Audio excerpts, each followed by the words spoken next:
Hello, I'm Panos Kotothanasis and this is Bad Accent Video Reviews. Today we're gonna talk about Kalki 2008-9 AD, a 2024 film by Nag Ashwin, which is going to screen in a few days in Busan and is also streaming on Netflix. To begin with, about the story, I will read from Simon Ramsaw's written review on Asian Movie Pulse. The huge tapestry of Kalki 2898 AD centers on Prabhas' likable, if morally bankrupt, bounty hunter Bhairava and his trusty robot companion Bujji, struggling to make ends meet in the dangerous street of Kashi, the holy city that has since become overrun with corruption and oppression nearly 900 years in our future. Bhairava's greatest desire is to enter the complex, a massive inverted natural pyramid that floats above the city and sucks the sparse natural resources from the core of the earth, topped with one of the last slices of paradise left on the planet.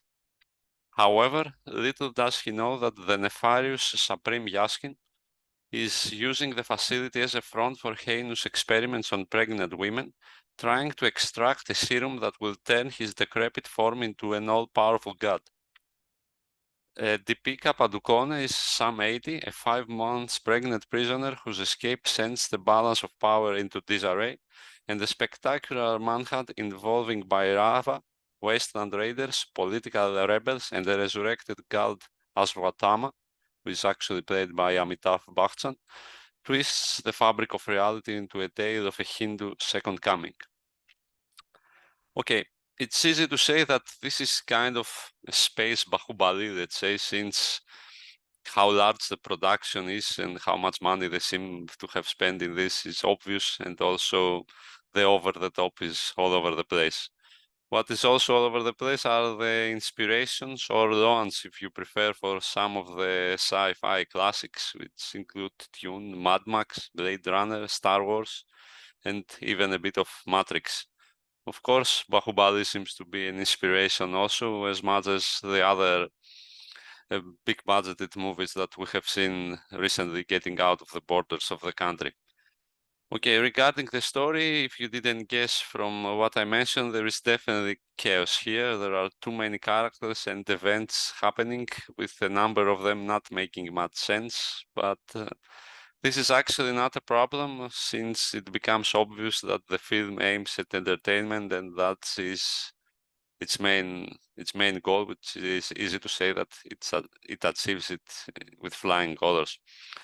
In that regard, the set pieces are all delightfully over the top, with the action coming almost non-stop and becoming more and more impressive as time passes. Particularly the many battles between Ashwatthama and Bhairava, where Prabhas and Amitabh Bachchan also shine, are definitely gonna stay on mind.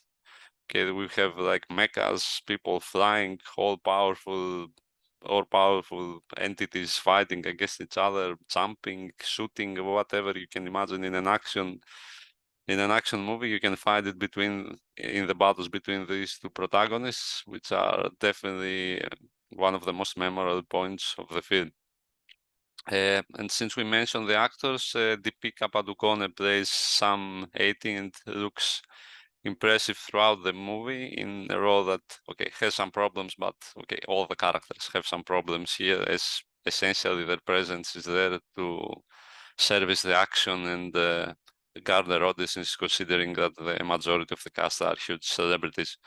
Okay, Deepika Padukone definitely looks good though, and I think that is like the main point of her character. The same applies to Disha Patani as Roxy, who is as sexy as possible in definitely in okay, her presence, let's say, that confirms that this is an eye candy production, and if the visuals were not enough, the presence of these two women and Prabhas, I guess, for women definitely ascertains the fact. Okay, also interesting is the character of Bujji, essentially a robot whose voice is comes from Keerthy Suresh, and her relationship with the protagonist is definitely very interesting, since the filmmakers chose to make it kind of like a romantic relationship most of the time, which definitely brings a lot of laughter throughout the movie. The interactions of the two are excellent and the chemistry also very high. Okay, in technical terms, cinematography, the green screen special effects, the editing are all top notch, and this is a definite visual extravaganza, audio visual extravaganza, I have to say.